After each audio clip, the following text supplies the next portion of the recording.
jurist and an acclaimed academician, Prof.R.Venkata Rao, and he is a well-wisher of DSNLU from its inception.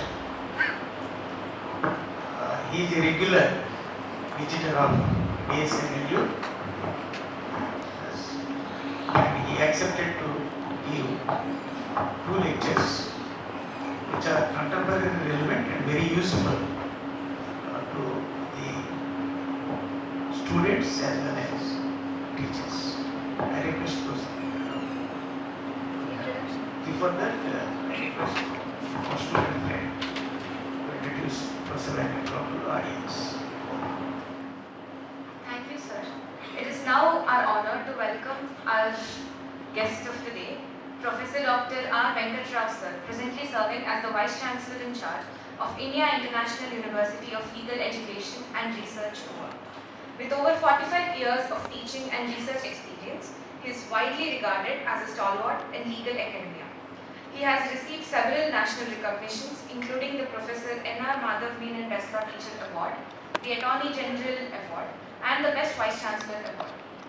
In addition to authoring 6 books and over 130 research papers, he has successfully guided numerous doctoral scholars and participated in academic engagements across more than 30 countries.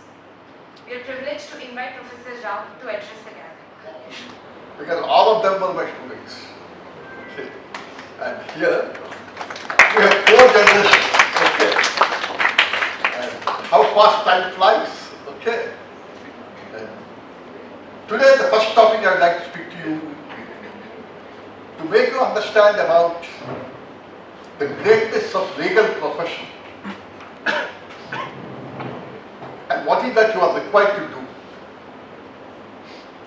and why legal profession is called a learned profession. I think you must have heard about it. Okay? Can anyone tell me why it is called learned profession? Just out of common sense. You may be wrong, don't worry.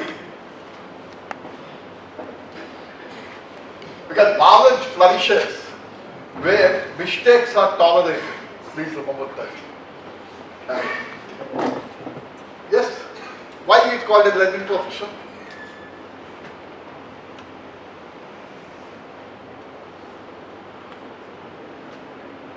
Any guess?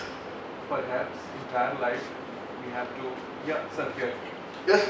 Perhaps entire life we have to involve in research, reading, studying, everything. Because no other profession provides such opportunities like this legal profession. You are almost near that. But, Swami Vivekananda once said, what you have stated is true enough, but not enough of the truth. Okay? See, there is a lot of difference between being true enough and speaking enough of the truth. Okay? Therefore, I appreciate you at your stage, you try to unravel it. Okay? I'll tell you, there were 3 noble professions that mankind knew, and teaching was not one of them. Please remember that. Because whenever we refer to noble professions, we start with teaching. 3 traditional noble professions were medical profession, legal profession, and profession of a clergyman, religious preacher. Because in those days, before Renaissance, church was a very powerful institution. Why these professions are called noble professions? First I'll ask you, as long as your temperature is 98.4, you think that you are the most handsome young man on the planet. You are not bothered about anyone, okay? Because you are able-bodied. But when this little finger starts giving trouble to you, you think about a doctor, correct? When do you think about a doctor? You think about a doctor when there is suffering in the body. So, When there is suffering in the body, you go to a doctor. And the doctor should bring forth his extra noble qualities to alleviate you from suffering. He should not try to take advantage of your suffering. You agree with me? So, medical profession requires extra noble qualities. Doctor, therefore, doctor's profession is known as a noble profession. Then, who would like to go to a lawyer's office? Normally, we say there are three places people would like to avoid visiting in their lives. First place is burial ground. Nobody would like to go to a burial ground, isn't it? But the only thing that is settled in life, in fact, Benjamin Franklin says, there are only two certain things the moment you are born. First is death, the second is taxation. Exactly. The moment you are born, birth tax is collected. Okay. When you die also, death tax is collected. Okay. Therefore, Benjamin Franklin says two things are settled. Death and taxation. Okay. And therefore, nobody would like to go to a burial ground. But everyone is compelled to go to a burial ground. The second place, nobody would like to go to a hospital. Who would like to go to a hospital? I normally jokingly say, at least for hospitality, you are required to go. Isn't it? Now and then. So, the third place is, three places are combined. Police station, court and a lawyer's office. Nobody would like to go to a police station even as a visitor. Even during your practical training, remember you find very cumbersome when you go to a police station. Correct? You are not your normal self. Therefore, you would not like to go to a court of law. You would not like to go to a lawyer's office. Therefore, who will be compelled to go to a lawyer's office? When he has suffered a misfortune, when he has a calamitous experience in life. Okay, somebody taking money, not repaying it, because some structural maladjustments. Therefore, when a person has a calamity, he goes to a lawyer. And lawyer should not take advantage of the calamitous situation. Extra noble qualities should come from here. And therefore, legal profession is called a noble profession. The third profession is that of a religious preacher, clergyman. Okay. He is the link between mundane and the supramundane. On a sabbatical day, when you would like to go to church for making confessions, remember, he provides the link. Therefore, extra noble qualities must come from him. He should not take advantage of the unfortunate incidents in your life. And therefore, three traditional professions which are known as noble professions are medical, legal, and the profession of a clergyman. Later, teaching profession was added. But originally speaking, these three were the noble professions. And among them, legal profession is called a learned profession. Reason being, not that you are required to display your learning while you are arguing in a court of law. Learning is important, okay? But legal profession is known as learned profession, not because you are required to display your learning, but because you are required to display exemplary conduct. You are required to display exemplary conduct, which is a consequence of that learning. Have you got it? You are required to display an exemplary conduct, which is a consequence of that learning. Remember, L. Warren, the former Chief Justice of the United States Supreme Court, he was asked a question when he was addressing students like this in Yale University. After he addressed, he was asked a question, "Sir, among these people, who would you like to appoint as judicial officers?" They were graduating batch, they were going by this, everyone. And L. Warren, he laughed and he said, "From among these, I would like to take a good human being as a judicial officer if he knows a bit of law." He did not say, "I will take Goldman this." He did not say, I take rank for this. A good human being who also knows a bit of law.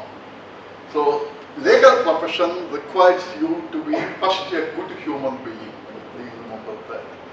That's the reason why it's called learned profession. And Swami Vivekananda, in one context, he said, while defining education,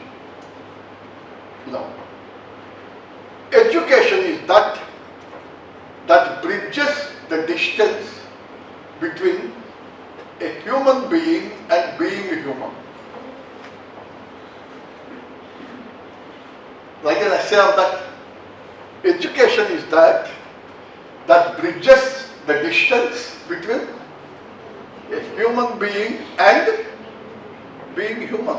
We are all human beings. But how many of us are being human? Ask for yourself this question. How many human beings are we treating in a human way? How many human beings we are subjecting to inhuman treatment? Okay? Ask for yourself. Because goodness in a human being starts from home. Please remember that. And therefore, education is that bridges the distance between a human being and being human. And as somebody said, education is that remains in your mind after you forget everything taught in a school. Education is that remains in your mind after you forget everything taught in a school. After you have forgotten everything that is taught in DSNLU, whatever remains is education. You have understood? And the same people say, education is not information, but formation. Education is not information, but formation of a complete human being. Legal education is that. Therefore, it is called a learned profession because it expects you to display the exemplary conduct. Keep this point in view when you try to embark upon the journey of a career in legal profession, maybe as a teacher, maybe as a judge, maybe as a lawyer, okay, maybe as a human rights activist, whatever it is. Your objective is to make surroundings around you more just, more safe, more secure and more peaceful. Unfortunately, today there is a crisis of confidence in legal profession. Not only in India. Last year, a survey was conducted in the United States of America about what? The survey was, how many of the lawyers in your society you consider them to be good? This was the question. How many of lawyers in your society you consider them to be good, reliable and honest? In the United States of America, the answer was hardly 11%. Hardly 11% in the United States. They said, we don't have belief in advocates. There is a crisis of confidence. Legal profession is one of, what I should say, costliest professions in United States. Have you heard the name of O.J. Simpson? Anyone in this gathering? Yes, who is he? So he was a very famous sports person and he was convicted for assaulting a woman. Yes, that's right. Good. Please take your seat. O.J. Simpson was a famous American football player. American football is different from British soccer. What we know as football is British soccer. Americans call it soccer, S-O-C-C-E-R. Okay? Because if the British do it with left, Americans do it with right. If the British play football with feet, Americans play football with hands. Out of sheer contempt for the British, because they were colonized by the British. So if you drive towards the left in the United Kingdom, you have to drive towards the right in the United States. Exactly opposite. And O.J. Simpson was a famous football player in the United States, highly highest paid professional, made millions of dollars before unfortunately he became a victim of the circumstances and he was indicted and prosecuted for having committed the offense of the murder, yes, of his wife. And he was acquitted, but civil court held him liable and he was asked to pay damages. But that's out of interest. Please go to Google and study the history of O.J. Simpson and the interview that was given by one of his close friends about 2 months ago. But O.J. Simpson was defended by a lawyer. She was a professor of criminal law, because in the United States, professors are allowed to practice, and some of the professors become Supreme Court judges also. It's not the case in India. So, he was defended by a lawyer, and the amount of fees she charged made O.J. Simpson a bankrupt. He was required to sell away all his trophies and souvenirs also. The highest paid football player for legal expenses paid so much money that he became bankrupt. That is the state of legal profession in the United States. 250 law firms today control the entire system of administration of justice in the United States. And some of the senior lawyers, they gave interviews in the media stating that we have stopped attending social gatherings. Why? Because there has been what is called as lawyer bashing. Everyone was criticizing lawyers, saying that these fellows are sharks. These fellows live without blood. Therefore, senior lawyers stopped attending social gatherings. And they were, remember, making an appeal to the younger generation to take up what is called pro bono advocacy. Your teachers will tell you, pro bono advocacy. Pro bono advocacy means free services. Help to the poor. Okay. So today, take a pledge that you will be taking up pro bono services. Otherwise, please remember, you will be only a law graduate without belonging to that profession. The second point I wanted to tell you is, simply because you pass LLB or simply because you got a seat in the LLB, don't think that you have become a professional. Including our parents, they have committed a mistake when their children got seats in medicine, engineering and law, that our children got admitted into professional courses. You call them anything. And tomorrow when you pass LLB, you will say, I have become professional. Please remember, doctors, lawyers, engineers, chartered accountants, they are only professionally qualified people. There is a lot of difference between being professionally qualified and being a professional. Who is a professional? How do you define a professional? That's your notion, correct, right, correct, practice, correct, okay? Then, therefore a doctor is a professional, a lawyer is a professional, okay? All doctors, can we call them professionals? There is a lot of difference between professionally qualified person and being a professional. A professional is one who adds integrity to whatever he does. Please remember. Who leaves the footprints on the sands of time to be remembered by posterity for good reasons. He will be a professional. If you do not add integrity to whatever you do, you are not a professional. How many of you have heard the name of a book called The Professional? That's the title of the book. Please note it down. The name of the book, The Professional. You can use your smartphones, you can find out. Yes. Tell me who is the author. The Professional by Subrato Bakshi.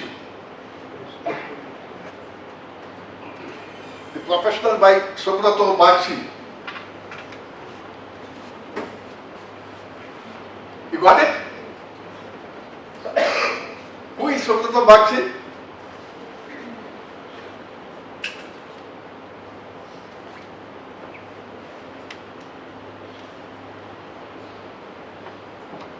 The co-founder of our MNC Mind.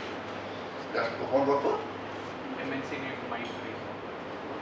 You are hearing his name for the first time today? No problem, don't worry. I had his name when I was 40 years. You are hearing when you were 20. Okay? So, Subrato Bakshi is the founder of Mind Tree. Yes. An organization that he started in Bangalore before it was acquired by Larsen and Toubro, and now he is helping the government of Odisha in skill development. He worked in private sector for more than 30 years, and he wrote a book called The Professional. Okay. He wrote another book also, Go Kiss the World.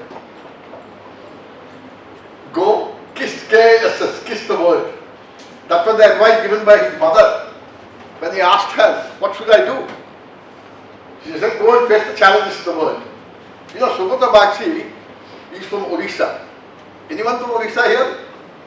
Oh, that's good. Right. I also have a roots in Odisha. Okay. Right. Subrato Bakshi, father was a government servant.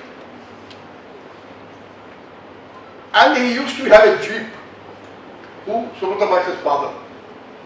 And Subrato Bakshi writes in the book, Go Kiss the World, the only time my father allowed us to get into the jeep was when the jeep was parked in the shed. The only time my father ever allowed me to get into the jeep was when the jeep was parked in the shed. That set the first lesson in my life, that you should not misuse public office for private gain. See, one definition of corruption is misusing public office for private gain. And he liked that. He came with a book called The Professional. It is one of the best sellers. I would advise your faculty members to request your Vice-Chancellor to keep copies of the book. The whole book is about professionals and professional politics. Speaks about lawyers, he speaks about doctors, he speaks about Narayana Murthy, he speaks about Asif Premji. And in one chapter he asks a question, who is the greatest professional in Bangalore? This is the question he raises. Who is the greatest? You know what the sample he has taken? Asif Premji. Most of you must have heard his name. After now his son is taking care. Okay. What is the name of Asif Premji's son? Anyone? Is it Rishabh? Okay, but Asif Premji and Wipro, you know it. The second sample he has taken was Narayana Murthy of Infosys. The third person was Dr. Devi Prasad Sethi, heart specialist from Narayana Hridayalaya. Okay. Then Nandan Nilekani. Then one chief secretary from state of Karnataka. He says, from among these, who is the best professional? And you know the answer he gives is none. None. They might have excelled in their fields. They must have provided employment to thousands of people. And in the process made millions of dollars. But they are not professionals. Then he says, does it mean that there are no professionals in Bangalore? There are, he says, silent professionals who are not recognized. And he gives the example of an auto driver in Bangalore as the best professional in Bangalore. You read the book. See, I had good books when I was reading the book. Why he had chosen that auto driver? Even simple auto driver who was driving his auto for 22 years at that time, it was 2009. For 22 years, from morning 6 o'clock till 12:30 in the afternoon to earn his livelihood, commercial purposes. Okay. Then his wife used to give him a dibba. He used to have lunch in the auto. Then comes the master. After having lunch daily at 1 o'clock, the auto driver used to go to mortuaries in government hospitals. Mortuary is a place where dead bodies are kept. Government hospital means obviously poor people will go there. And the tragic spectacle in mortuaries in government hospitals was poor people used to wait for hours and days for an ambulance to carry the dead body home because they were not in a position to afford to take the dead body. They used to wait. Then the auto driver said, this is rubbing salt into the wounds. They have already lost their near and dear. Then he said, it will be my responsibility to carry the dead bodies of the poor people daily, free of cost. Daily he used to carry 2 dead bodies free of cost to their respective places every day. Remember, that means kindness always begins in small acts. And so Prof.R.Venkata in that book says, he used to do it on all days including Sundays. Because he is the one who believed that the sun rises even on Sundays. What a masterful sentence it is. The sun rises even on Sundays. Is there a Sunday for sun? But we need a weekend, both Saturday and Sunday. Isn't it? So, if you want to be successful and responsible and responsive, remember the most important dictum is the sun rises even on Sundays. Okay? Every day should be a sunny day in the lives of others because of you. And then Prof.R.Venkata says, he used to do it on holidays because the spelling of holiday and holy day is the same for him. H-O-L-I-D-A-Y. All holidays were holy days for him because he was working for the cause of humanity. And this he did for 22 years non-stop. Half a day earning his livelihood. Second half carrying the dead bodies pro bono, free of cost. Today, if you are getting sensitized, take a pledge that in your legal profession, maybe in corporate sector, no problem, at least 1 hour a day, you will devote for the cause of the poor. You will help for the poor. That is what makes legal profession a learned profession. To show exemplary conduct. Just for 1 minute, ask for yourself the question, how many of the Indians today, in 2025, have the privilege of having a AC shelter over your heads, comfortably seated, after having had breakfast, and enjoy and listen to the lecture of a person masquerading as an intellectual? Okay. How many Indians have that? Hardly 3%. Remember, if you look at the unfortunate children, half dressed, okay, waiting near the Lalbatti junctions, okay, asking you for some help. Birth is an accident. Correct? We never knew to whom will be born. And that accident has determined them. Don't you think that we have a responsibility? Otherwise, the institutions which we have built will collapse. So contribute to the learningness of the profession. That's the reason why legal profession is the only profession that is mentioned in the Constitution. Look at 395 articles and 12 schedules. You don't find medical profession, you don't find engineering profession, but you find legal profession. Your constitutional attention will tell you while teaching articles 20, 21 and 22. A word will be used to be defended by a legal practitioner of choice. So you are constitutionally ordained and therefore make legal profession a learned profession in the real sense of the term by you yourself becoming learned. That will be possible when you have enlightened self-interest. Okay? And become a professional. Please remember, ultimately speaking, the words that are inscribed at the entrance of the Supreme Court. What are the words that are inscribed? Suppose you enter the Supreme Court of India.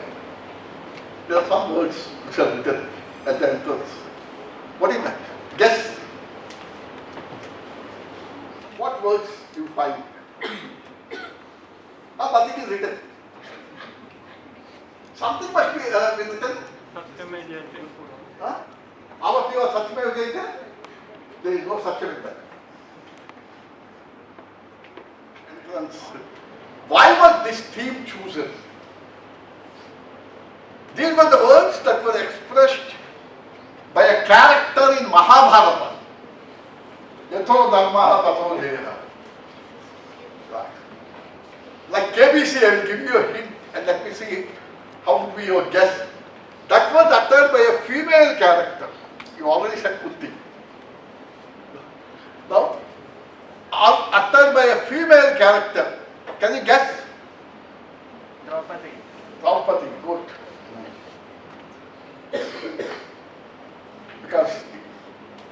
Only because Draupadi played the victim card, you had Kurukshetra battle. Nothing more than that.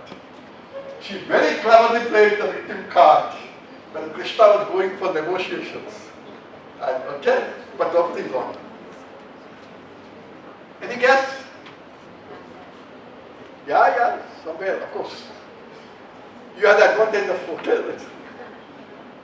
You know, you'll be surprised. The epitome of sacrifice in Mahabharata is Gandhari. A beautiful queen from the state of Kandahar, which is now, okay, when her name was proposed for marriage to a person who had congenital blindness,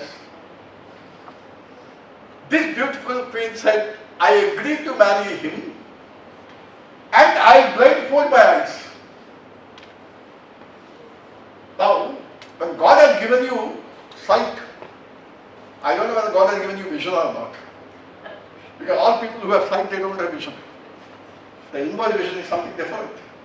When God has given you sight, if I give you a handkerchief and ask you to close your eyes for 10 minutes non-stop, can you do it? After 30 seconds you will open it. It's impossible. Okay.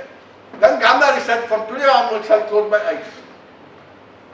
First sacrifice she has made. Then, about that 100 kids, okay, you have another sacrifice that's coming up. Third one is, she wanted her son, Suyodhan. His name is not Duryodhan, please. These Pandavas viciously call him Duryodhan. See, name of Suyodhan's brother is Susasan. These fellows call him viciously Dusasan, we remember only Dusasan. Their sister's name was Suchala. Pandavas called Dushyala, which clearly shows if you are subject to sophisticated brainwashing technique for 5 years, you will believe life should be also true. Okay? Pandavas so mischievously indoctrinated all of us by sophisticated brainwashing that if somebody calls Sushasana, you will look at him. Students from Odisha will understand that even today in Odisha, parents name their children after Duryodhana. Because according to him, Duryodhana is one of the greatest rulers and the champions of agricultural land. He never wanted to fragment the agricultural land, therefore he did not agree for the share to the Pandavas. Because he said, as a king, I am responsible. And in Odisha, they named their children Dushasana. Yes, you have. So, Gandhari wanted her son Suyodhan to be the emperor. And therefore she wanted to make him impregnable as the myth goes. Okay? He says to you, please come and come naked to me so that I will anoint you. But you know, that very interesting character called Krishna. Very difficult to understand him. He could see in the mischief.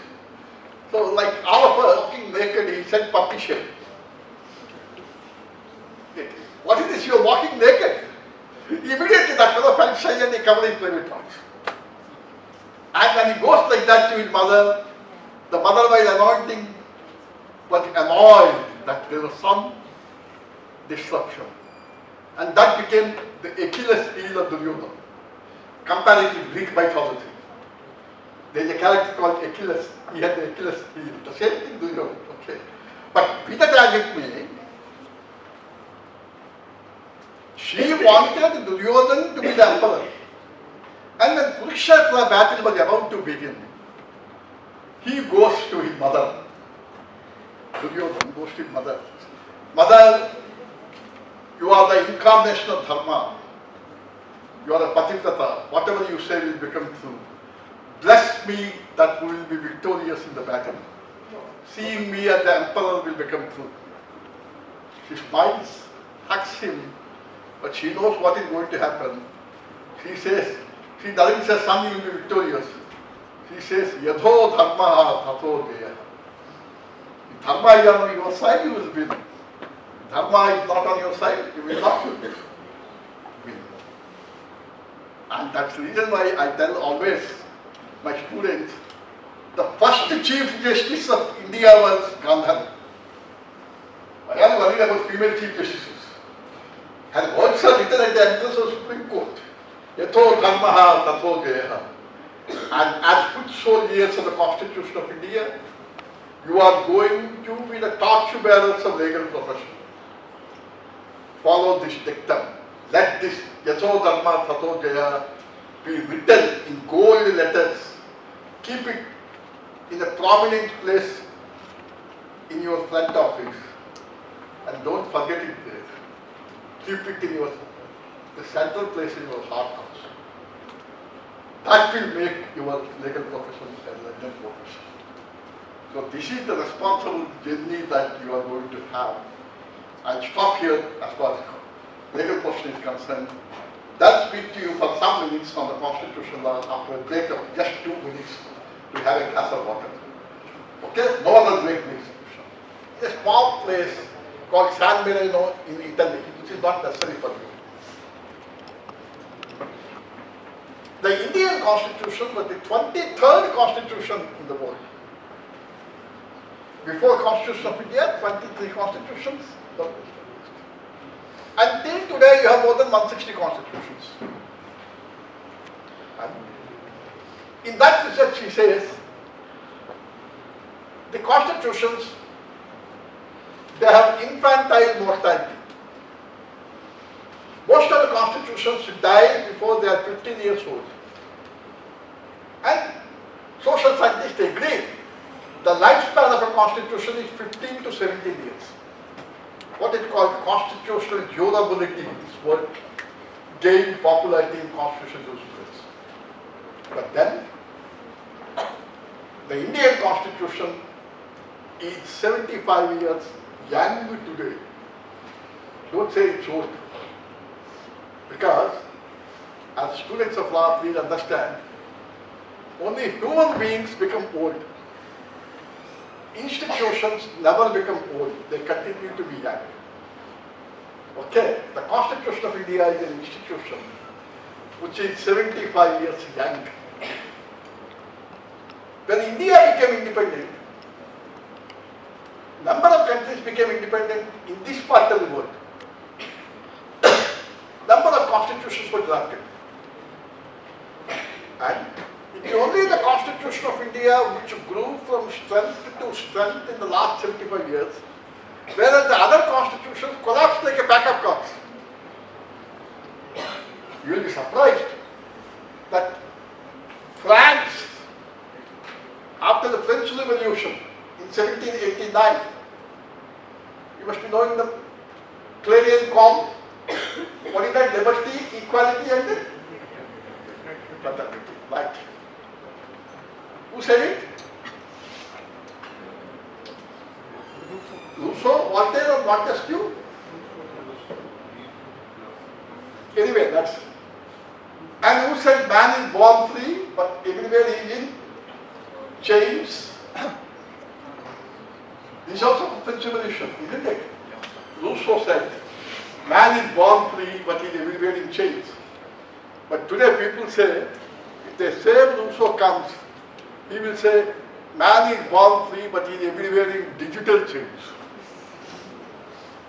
He is everywhere in while you are listening to my lecture, you are having a smartphone in your hand. Isn't it? That means smartphones are handcuffing you. Okay? Okay. The only question is, who is smart, whether the individual or the phone? That's the whole question. When you are using a smartphone, who is smart? Is the phone smart or is the individual smart? This type of logic you must develop as a student of law. Why I have asked you that question is don't accept blindly whatever I am saying. Try to question. Because while you were students in a school, you were taught to answer the questions. Here you will be taught to question the answers. Everything you must try to, because answers will reflect your knowledge, but questions will reflect your thinking capacity. Please remember that. Questions will reflect your thinking capacity, that awakens your curiosity.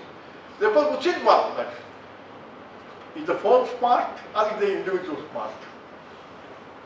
Somebody in a debate competition event, it was an artificial intelligence. One student said, artificial intelligence is not dangerous as long as it is not coupled with the natural stupidity. This is the word she used.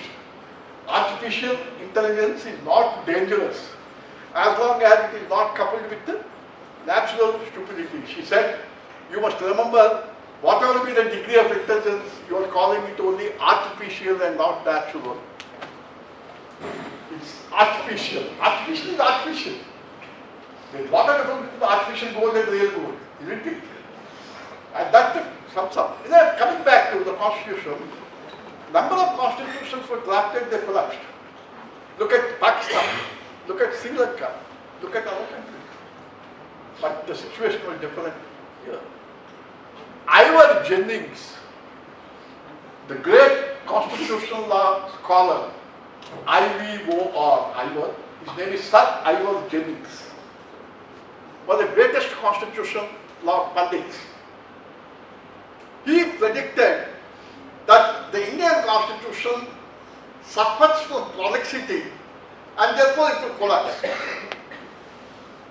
At the same time, he was asked to draft Sri Lankan Constitution. Ivor Jennings goes and helps the Sri Lankan government to draft the Sri Lankan Constitution. To Jennings' surprise, Sri Lankan Constitution collapsed, but Indian Constitution grew from strength to strength. See, Ivor Jennings' prediction came true in case of only his Constitution. not Indian Constitution. But what is the secret? Why Indian Constitution grew from strength to strength? That's the reason why I told you, Vice-Chancellor, I will tell the youngsters only 2 or 3 points. I would say, in 21st century, Dharmashastra for Indians is the Constitution of India. The Constitution of India is the new Dharmashastra. Remember, okay? The Constitution of India. Why? I explain to you. I do not know how many of you are right. The life and the mission of Dr. B.R. Ambedkar, the biography of Dr. B.R. Ambedkar by Dhananjay Kier, one of the greatest biographies. Please read it. This book has been translated into all languages in the world. In that book, there is a chapter called The Making of the Constitution of India. The Making of the Constitution of India. In that chapter, he speaks about the greatness of the Constitution. What is that?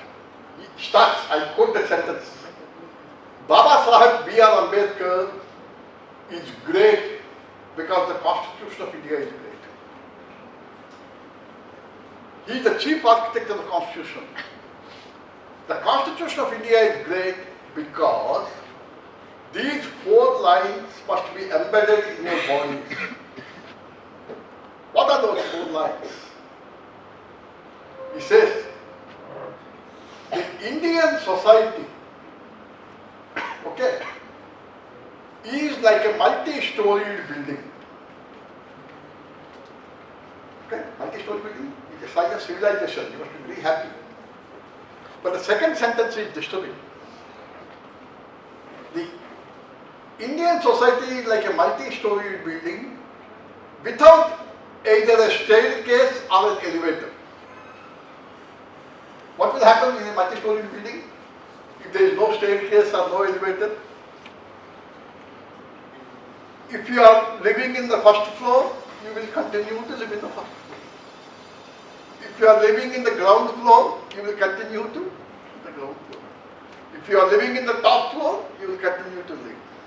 The third sentence is a master stroke. I will read again from the first sentence.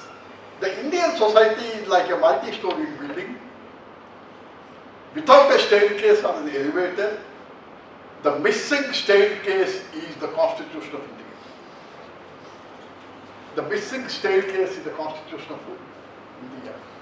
That means, but it is an accident I told you earlier. If I am born in marginalized sections, without having access to any of the good things in life, I will continue to languish in the ground floor. I will continue to decay in the ground floor because of an accident called birth. And there are no opportunities for the movement. What socialist M.N. Srinivas calls Sanskritization. If I am born in the top floor, I will have access to all the best things in life.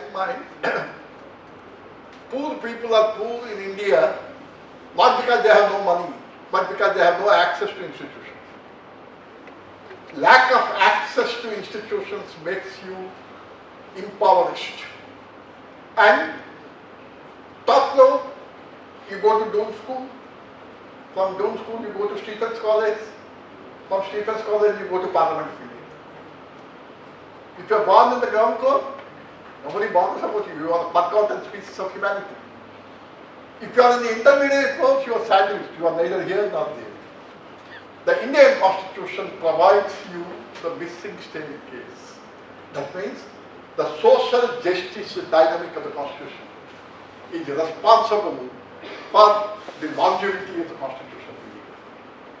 When the Constitution was given to us, just to go back to 1950, imagine traditional forms of hierarchy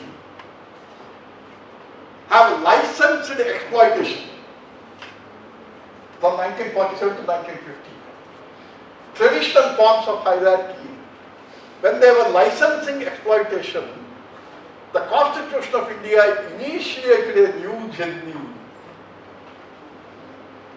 journey of emancipation. That was one of the objectives of the objective resolution that was adopted. Jawaharlal Nehru said, objective resolution. Starving millions must be kept away. And the Constitution of India in the last 75 years has done wonders. I will just give you get the Times of India newspaper here? I'll give you a reference.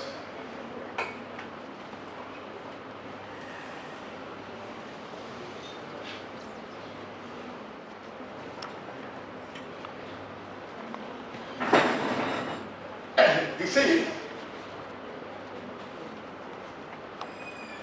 a wonderful article written by a youngster like you, two youngsters, Aditya Prasanna Bhattacharya and Swapnil Tripathi. One of them was my student. They wrote an article in the Times of India dated 20th September 2025. 20th September 2025. It is a comparative study between the US Constitution and the Indian Constitution. Us and US, that's the title of the article. Us means we. Us and the US taking a constitutional view.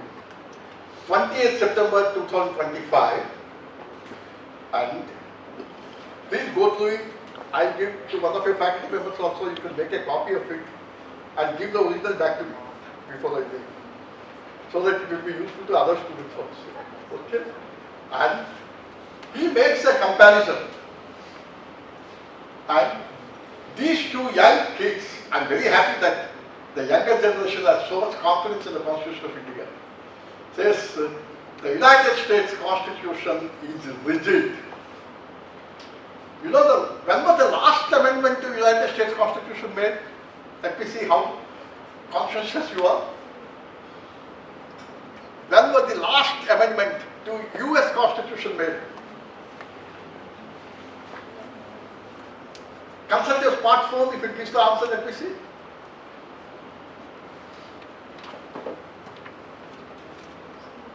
Not Indian Constitution, US.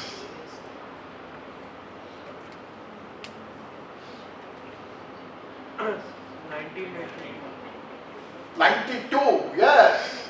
Exactly, 27th Amendment, correct? Where is 1992 and where is 2025? None of you will born. You call them Alpha generation, Y generation, X generation, whatever you may call it, isn't it? And all these fellows are governed by the latest amendment, and you know what was the text of the amendment? You will be surprised. That was increase in the pay and salaries of members of Congress. We speak about salaries of members of Parliament. So that amendment was about the increase in salary. Why I am telling you is abolishing guns. They are not able to amend the Constitution. And every day you have a shooting to death in the United States. Abortion. Roe versus Wade, they are not able to touch the Constitution. So, whereas the Indian Constitution was amended more than 100 times to suit the needs of the contemporary societies. So, American Constitution, these people say, youngsters, is a fossilized Constitution, is a fossil. They are not able to do anything. But our Constitution, we are amending. And the beauty about our Constitution is, when some forces wanted to amend the Constitution in such a way that the basic philosophy of the Constitution would be changed, the Supreme Court came with basic structure theory. But the beauty about basic structure theory, I tell you, is the Supreme Court, you will remember this sentence throughout your life. What it said, you know? Amending the Constitution, spelling A-M-E-N-D-I-N-G, amending. Amending the Constitution means mending the Constitution. It removed A. It mending the constitution, then it removed M and it said it is not ending the constitution. Look at the words, Nani Pankivada played with this. It took amending. Amending means mending and not ending. That's the beauty of the basic structure.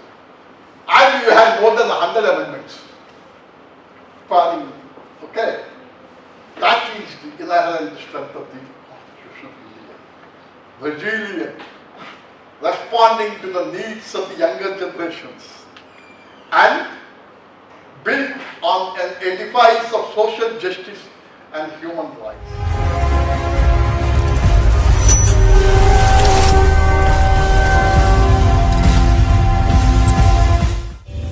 Damodaram Sanjeevaya National Law University, DSNLU, was established in the year 2008 by the Government of Andhra Pradesh at Visakhapatnam through the DSNLU Act 2008 to impart quality legal education.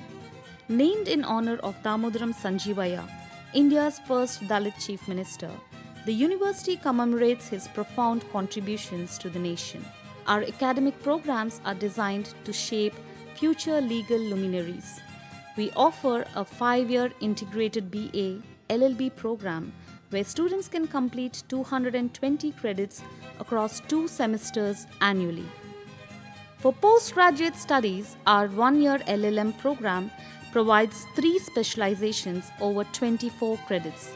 Additionally, DSNLU launched a 3-year LLB program from 2024 to 25 with admissions through the DSNLU entrance test. We also proudly offer PhD and LLD programs for advanced research. Currently, DSNLU is home to a vibrant student community of 893 students.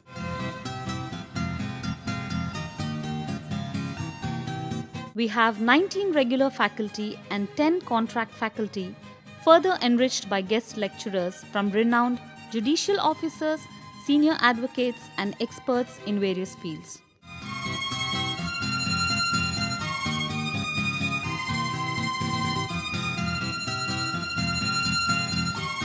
DSNLU boasts a technologically advanced and eco-friendly campus spanning 45.5 acres.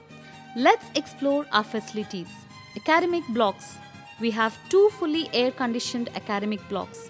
Academic Block 1 includes 13 classrooms, 11 with 70 capacity, 2 with 110 capacity, with Godrej furniture and air conditioning. A library of 8,000 square feet, a moot court hall with 110 capacity, a seminar hall for 400 capacity and 2 mini conference halls.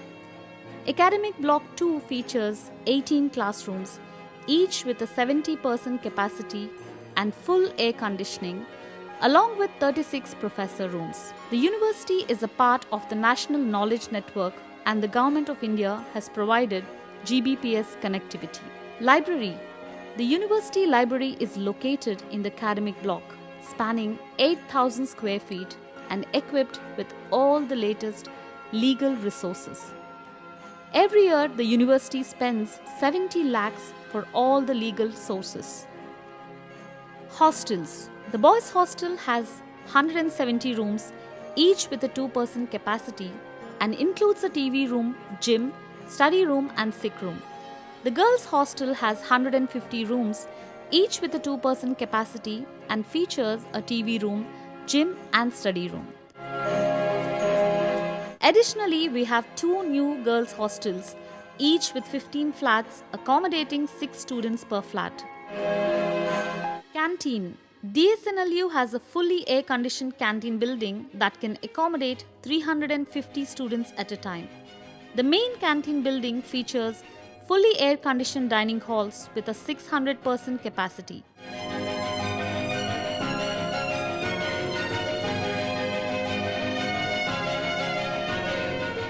There is also a mini canteen. Sports complex. DSNLU has a fully equipped sports complex.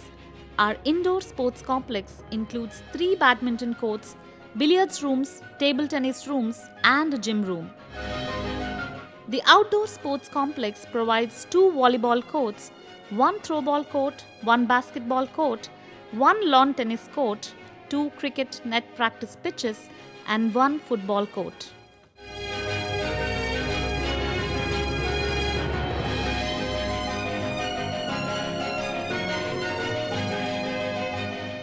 A training center with 39 total rooms with 19 single beds, 14 double beds, and 5 suites. The University Rest House for judicial and other officers. The Vice-Chancellor's residence.